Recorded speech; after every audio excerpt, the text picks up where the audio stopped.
Is hell really a place of eternal torment? Is it even biblical? Is it even real? Let's consider some of the basic information that could shed some light on this subject.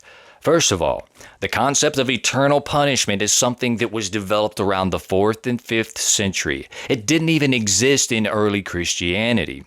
The false teachings about hell and heaven are something that developed in the modern church. In the Hebrew Bible, which is what Christians refer to as the Old Testament, we find no reference to the concept of hell as defined by Christians, but rather a place called Sheol, where both wicked and righteous spirits would go after death. No separation of good and bad whatsoever, and no punishment. Sheol was simply a place where spirits would simply abide and exist. It wasn't even until later that the concept of resurrection was introduced. And what this meant to them was that the righteous would receive a bodily resurrection while the wicked would simply perish and be no more.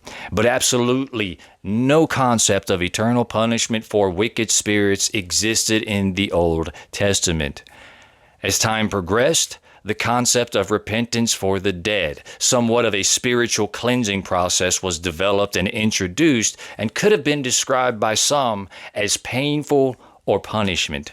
But still, nothing even close to our modern day concept of eternal punishment in hell.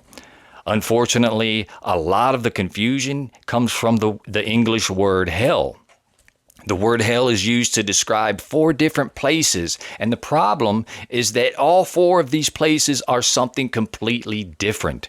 And funny enough, none of them have nothing to do with eternal punishment in a fiery hell. So, what are these 4 places we refer to as hell? First of all, we have Sheol, which, as previously mentioned, is simply a place where the spirits supposedly go after death and they basically just exist. Nothing more, nothing less. No fire or eternal punishment. Then we have Hades, which is basically the Greek word for Sheol. Nothing new, just a Greek translation. No eternal punishment in hell.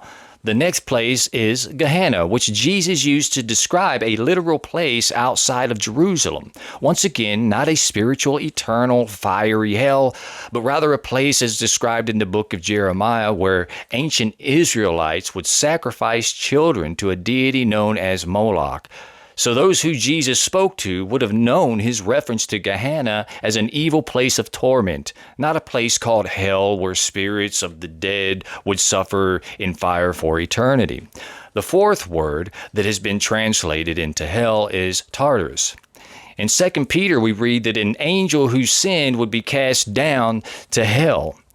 The term Tartarus is a place in Greek mythology where the gods would imprison their enemies. So not only does the Bible contain Greek mythology, but also translates all of these different places into the word hell. Keep in mind that none of these places imply an eternal fiery punishment for the spirit of any human being. Also, something to keep in mind is that the words eternal and everlasting are just more mistranslations for the Greek words aion and aionios, which doesn't mean forever. It simply means a period of time. This presentation is by no means an exhaustive explanation of every detail on the topic of hell, but rather a simple example of how the whole concept of hell is simply man-made and has evolved over time to take on new definitions. So, should anyone fear hell after they die? The answer is obviously no. Hell is described by modern Orthodox Christianity as a fictional place meant to be allegory and not literal. I hope this has been edifying for someone struggling with a fear of hell. Perhaps it's time to start living your life on your own terms.